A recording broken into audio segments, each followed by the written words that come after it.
하나님 말씀은 룻기 1장 1절에서 7절까지의 말씀입니다. 룻기 1장 1절에서 7절입니다.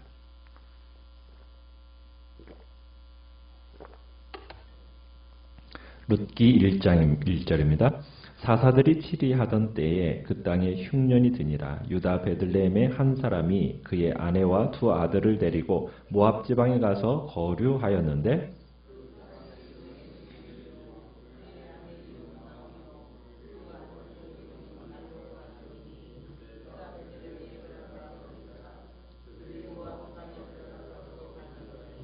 나오미의 남편 엘리멜렉이 죽고 나오미와 그의 두 아들이 남았으며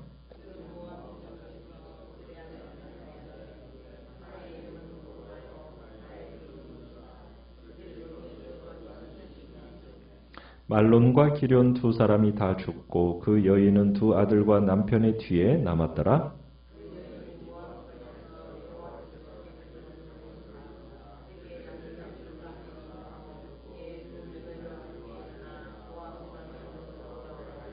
같이 읽습니다. 있던 곳에서 나오고 두 며느리도 그와 함께하여 유다 땅으로 돌아오려고 길을 가다가. 아멘. 오늘 말씀의 제목은 불행 속에 들려온 소망의 소식이라는 제목으로 말씀을 나눕니다. 우리가 보게 되는 이 룻기는 사사기처럼 사사시대를 역사적인 배경으로 하고 있습니다. 그렇지만 내용과 분위기 면에서는 사사기와는 매우 다른 책이죠. 사사기는 그 시대의 전반적인 분위기를 매우 암울하게 묘사하고 있어요. 이스라엘이 참 암울한 시대과를 지나고 있다는 사실을 회고하고 있는 것이 사사기였다면 그에 반해서 이 룻기는 비록 숫자는 많이 등장하지는 않지만은 사사시대에도 여호와를 경외하는 사람들이 이스라엘에 있었다라는 사실을 강조하고 있습니다. 이스라엘의 역사에서 가장 어두운 시대에 바알에게 무릎을 꿇지 않던 7,000명이 있었듯이 이 사사시대에도 베들레헴에서 하나님을 경외하며 살았던 그런 사람들이 있었음을 우리에게 보여주는 책이 바로 이 룻기 책이죠. 또한 이 룻기는 사사기와 함께 쌍둥이와 같은 책이라고 볼 수가 있습니다. 어떻게 보면 룻기가 없는 사사기는 의미가 없어요. 두 책은 보기에는 다른 책 같은데 사실은 하나의 책인 거죠. 왜냐하면 사사기가 이 룻기에 와서 결론을 맺기 때문입니다. 사사시대가 어떤 시대입니까? 무질서와 혼란의 시대였잖아요. 상상을 초월하는 성적인 타락과 도덕적인 타락이 일어났던 시대. 이런 혼란한 시대의 특징을 사사기가 맨 마지막에 어떻게 마무리를 지었습니까? 그때 이스라엘에 뭐가 없으므로? 왕이 없으므로 사람이 각각 그 소견에 옳은 대로 행하였더라. 이렇게 하고 사사기가 마무리가 돼요. 왕이 없었다. 이 왕이 없었다라는 말은 죄성을 가진 이 인간의 기능을 통제할 그런 통제할 기능이 마비되었다라는 것을 이렇게 얘기하는 건데, 그래서 종교적으로, 도덕적으로, 그리고 정치적으로 굉장히 혼란한 시대였다는 그것을 의미하는 거죠. 이보다도 더 중요한 것은 영적으로 이스라엘은 그들을 다스릴 참 왕이 없었다라는 의미입니다. 어떻게 보면 마음을 주관하고 행동을 주관할 만한 메시아가 없었다라는 것. 그로 말미암아 종교적으로 도덕적으로 타락이 심해졌다라는 의미가 그 속에 들어있는 겁니다. 그러니까 사사기는 어떻게 보면은 역설적으로 참된 왕, 메시아를 갈망하고 있다라는 것을 보여주고 있는 거죠. 이렇게 타락과 혼란이 심해지고 있는 이스라엘에 하나님께서 조용히 왕을 준비하고 계셨다라는 거예요. 백성들의 그 부르짖음을 들으시고 그들을 위한 참된 해결책을 준비하고 계셨다는 겁니다. 왕을 준비하고 계셨는데 그 왕을 누구를 통해서 준비하고 계셨습니까? 바로 이 여인 룻을 통해서, 이방 여인 룻을 통해서 메시아를 준비하고 계셨던 거예요. 그래서 룻기의 맨 마지막은 어떻게 끝납니까? 한번 가보시겠어요? 4장 맨 끝에 보면은 18절부터 베레스의 계보는 이러하니라 하면서 21절에 살몬은 보아스를 낳았고 보아스는 오벳을 낳았고 오벳은 이새를 낳았고 이새는 누구를 낳았습니까? 다윗을 낳았더라. 자, 사사기의 마지막 절이 뭐였어요? 사사기의 마지막 절은 이스라엘에 뭐가 없어서? 왕이 없어서 왕의 필요성을 지적했다면 룻기의 딱 마지막 절에서는 이스라엘의 최고의 왕 누구를 제시하고 있습니까? 다윗을 딱 제시하고 있는 거예요. 그래서 사사기의 끝절과 룻기의 끝절을 하나로 엮으면은 진단과 처방이 딱 되는 겁니다. 그때 이스라엘의 왕이 없었으므로 라고 어떻게 보면 진단이 내려졌다라면 룻기의 마지막 절에서 이새가 다윗을 낳았더라 하면서 처방이 내려지고 있는 거죠. 그러니까 하나님께서는 먼저 이방 여인 룻을 통해서 그의 후손 중에 다윗이 태어나도록 섭리하시고 다윗의 자손으로 누가 오십니까? 예수님이 오시도록 섭리하신 거예요. 그래서 다윗 왕을 주신 것은 사사기의 왕이 없음으로에 대한 하나님의 응답이다. 우리가 이렇게 사사기와 룻기가 이렇게 갇힌 한 맥락 속에서 읽어져야 할 것을 보게 되는 겁니다. 자, 이제 우리 룻기 1장으로 다시 넘어가 보시면, 자, 이제 성경 기자가 소개하는 가족입니다. 유다 지파에 속해 쓰고 또 베들레헴 에브라 사람이라는 그런 한 가족을 소개하고 있는데요. 자, 그런데 이때 어떤 일이 있었느냐면 그 이스라엘 온 땅에 뭐가 들었습니까? 흉년이 들었어요. 그리고 베들레헴, 여기 베들레헴이라고 표현하고 문자적으로 이 베들레헴을 문자적으로 풀이하면은 빵집, 빵공장 이렇게 표현을 합니다.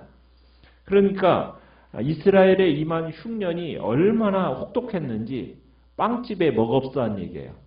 빵이 떨어졌다는 얘기입니다. 자, 그러니까 베들레헴에 살던 이 한 남자가 기근을 피해서 가족들을 데리고 어디로 갑니까? 1절에 보니까 모압 지방으로 가죠. 흉년을 피해서 가족을 데리고 모압으로 떠난 사람의 이름이 나옵니다. 2절에 그 사람의 이름이 누구예요? 엘리멜렉이죠. 자, 엘리멜렉의 아내의 이름은 누구입니까? 나오미고 그 다음에 두 아들이 있었는데 그들 두 아들의 이름은 말론과 기련이죠. 이 사람들이 원래 모압으로 이렇게 갔을 때는 오래 거주할 생각이 있었어요? 없었어요? 없었어요. 그것을 어디에서 알 수 있냐면 1절에 거류하였다라는 표현을 통해서 알 수가 있습니다. 이 거류라는 뜻은 무슨 뜻이냐면 임시로 살려고 모압으로 갔다 이런 표현인 겁니다. 그러니까 어쨌든 이 흉년과 기근의 소나기에서 벗어나 보겠다고 지금 가족을 데리고 베들레헴을 떠나서 모압 땅으로 간 거예요. 그랬는데 그 모압 땅에 들어가서 3절에 보니까 엘리멜렉이 어떻게 되었습니까? 네, 죽게 됩니다. 엘리멜렉의 가족이 모압 지방에 정착한 지 얼마나 정도의 시간이 지난지 우리가 알 수는 없어요. 그렇지만 지금 가장이 죽은 겁니다. 남편이 죽자. 어떻게 보면 나오미의 가장이 이제 남편이 죽게 되자 이게 이제 누가 가장이 되는 거예요? 이제 나오미가 가장이 된 거예요. 그러니까 남편이 죽은 지 얼마나 됐을까? 이거 참 모르는 시기쯤인데 이 홀로 된 나오미가 이 누구를 이제 데리고 옵니까? 모압 여인들과 아들들을 결혼을 시킵니다. 아마 그랬을 거예요. 남편의 죽음으로 인해서 지금 위축된 이 가세를 아들들의 결혼을 통해서 어쨌든 회복해보려는 그런 희망을 가지고 아들들의 결혼을 추진했던 것 같아요. 자, 그렇게 해서 맞이하게 된 모압 여인 누구와 누구입니까? 오르바와 룻이었어요. 자, 그런데 나오미의 가족들이 모압에 정착한 지 몇 년이 지났어요? 10년쯤 되었는데 5절에 보니까 누구도 죽어요. 아들 둘인 말론과 기련이 다 죽습니다. 두 아들들이 자식도 낳지 못하고 죽게 된 거예요. 그러니까 이 나오미는 굉장한 위기를 맞이한 거죠. 이제는 남편의 집안에 이제 자식이 없어서 남편의 대가 끊어지는 멸망에 이르게 된 거고 또 아들들의 이 죽음을 통해서 이제 나오미를 노년에 보살펴줄 사람이 없게 되어져 버린 겁니다. 참 타국에서 남편 잃고 또 두 아들을 잃고 홀로 되어져 버린 이 나오미의 슬픔은 이루 말할 수가 없었겠죠. 정말 아무런 소망도 없이 과부가 되어버린 이 이방 며느리들과 함께 하루하루 근근히 살아가고 있던 나오미에게 6절에 보니까 한 소식이 들려옵니다. 어떤 소식이 들려왔습니까? 지난 10년 이상 지속되었던 지긋지긋한 기근이 끝났다는 소식이 들어온 거예요. 이스라엘의 기근이 끝났다는 소식이 들려지면서 나오미가 시간을 지체하지 않고 곧장 이 며느리들과 함께 고향으로 돌아가기로 결심을 합니다. 우리가 6절을 보면은 나오미의 그 결단의 과정이 원인과 결과로서 설명이 되고 있어요. 원인은 뭐라고 되어 있냐면 6절에 보면 양식을 주셨다 함을 뭐 했다? 듣고 들었어요. 딱 듣고 나서 나오미가 이제 어떻게 합니까? 돌아오려 하여. 그죠? 돌아오려 하여. 자, 들었던 메시지 때문에 돌아오려는 결단을 했다는 거죠. 자, 나오미가 뭘 들었어요? 이스라엘의 회복의 소식을 들었습니다. 더 이상 그 땅이 흉년으로 고통당하는 땅이 아니라 회복이 일어났다는 소식을 들은 거예요. 자, 그 소식을 들었는데 여러분 이 소식이 하나님께로부터 직접 들은 메시지입니까? 아니면 소문으로 들은 소식입니까? 그죠? 소문으로 들었어요. 그러니까 베들레헴의 회복에 관한 고향 베들레헴에 대한 이 소식을 들었을 때는 나오미가 소문으로 들었는데 그 소문을 나오미가 해석해내고 있는 거예요. 어떻게 해석해내고 있습니까? 6절에 어떻게 해석해내고 있냐면 여호와께서 자기 백성을 돌보신 사건으로 해석해내고 있어요. 그러니까 이 소식을 전해준 사람이 여러분 해석해서 전해줬겠어요? 아니죠. 뭐라고만 전해줬겠어요? 이제 기근이 끝났다. 아마 그 얘기만 아마 전해줬을 겁니다. 그런데 이 베들레헴의 회복을 나오미는 어떻게 해석해냈다고요? 하나님이 자기 백성을 돌보셨다. 이 사건으로 해석해낸 겁니다. 영적으로 해석해내고 있는 거죠. 여러분, 인생은 해석이라고 얘기해요. 해석. 우리에게 하나님의 말씀이 들려지는 거 중요합니다. 그런데 더 중요한 게 뭐예요? 해석이에요. 해석. 들려진 그 말씀을 어떻게 해석하느냐가 중요하다는 얘기입니다. 그러니까 베들레헴의 흉년이 그치고 회복되었다는 소식, 그저 인간적으로 흉년이 끝났구나 이렇게만 생각하는 게 아니라 뭐라고 생각을 했다고요? 하나님이 돌보신 사건, 자기 백성을 돌보셨다 이렇게 해석해낸 겁니다. 이런 영적인 해석이 나올 수 있는 힘이 바로 나오미에게 있었고 그 나오미를 변화시킨 거예요. 영적인 민감함이 우리에게 다가오는 그 사건에 대해서 영적으로 해석할 수 있는 힘이 생기는 거예요. 우리가 하나님의 뜻과 하나님의 말씀에 그러기 때문에 민감해야 됩니다.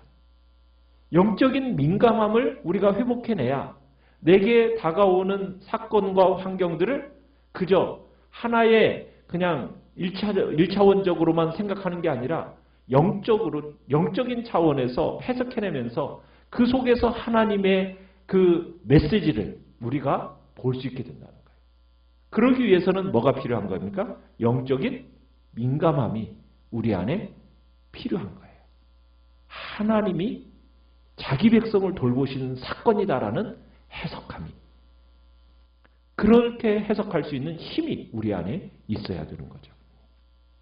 룻기 6절에서 그렇게 인과 관계가 담겨 있다고 그랬죠. 듣고 그리고서는 결론으로 돌아오려 하여 이런 마음의 결단을 딱 내렸어요. 그 마음의 결단만 내리면 돼요, 안 돼요? 그 다음에는 행동 옮겨야죠. 그게 이제 7절이에요.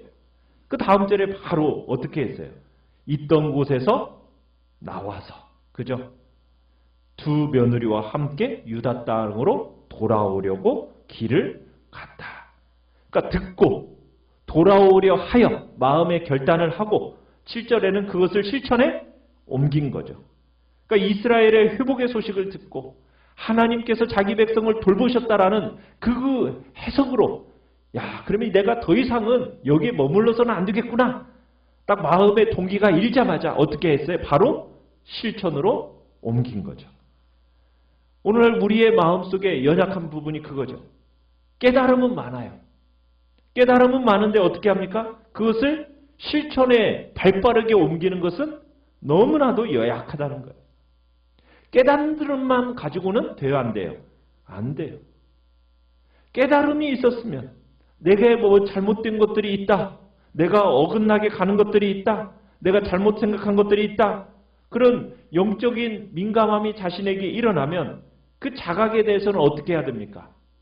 내가 결단했으면 그 다음에는 어떻게 해야 돼요? 발빠른 실천이 일어나야 되는 거죠. 나오미가 지금 회복의 열매를 맛본 것처럼 여러분 우리 안에 이 풍성한 열매가 맺히기를 바란다면 우리의 마음의 깨달음과 함께 마음의 결단 그리고 다음에 뭘 해야 돼요? 실제적으로 실천함으로 옮겨야 된다는 거예요. 참 나오미는 살 소망이 없는 것처럼 보여졌는데 선하신 하나님이 나오미에게 소망의 길을 열어주셨어요. 어떻게 보면 막다른 골목이었어요. 그 막다른 골목의 길에서 구원의 손길을 내미신 분, 그분이 누구입니까? 바로 신실하신 하나님이시죠. 나오미가 고통 중에 있을 때 하나님이 그녀를 다시 부르셨고, 그리고 나오미는 모압 땅에서 10년 이상 살았고, 어떻게 보면은 이방 여자들까지 며느리로 맞이한 그런 나오미였지만 그 나오미를 하나님은 잊지 않으셨고 그 나오미를 고향 땅으로 다시 불러주신 거죠. 오늘날 우리에게 있어서 힘겨운 현실 속에서도 우리가 누구를 의지하며 정말 누구를 믿고 살아가겠습니까? 우리의 소망은 오직 여호와 하나님 그분밖에 없음을 오늘도 우리가 다시 한번 확인하면서 우리의 마음의 영적인 민감함을 다시 한번 회복해내고 그리고 주님 앞에서 정말 우리가 다시 한번 그래 내 인생의 환경들을 영적인 해석으로 인생을 영적으로 해석할 수 있는 그 은혜를 내게 또한 부어달라고 이 시간 주님 앞에 기도하며 나가시길 바랍니다. 말씀을 생각하면서 기도하시고요.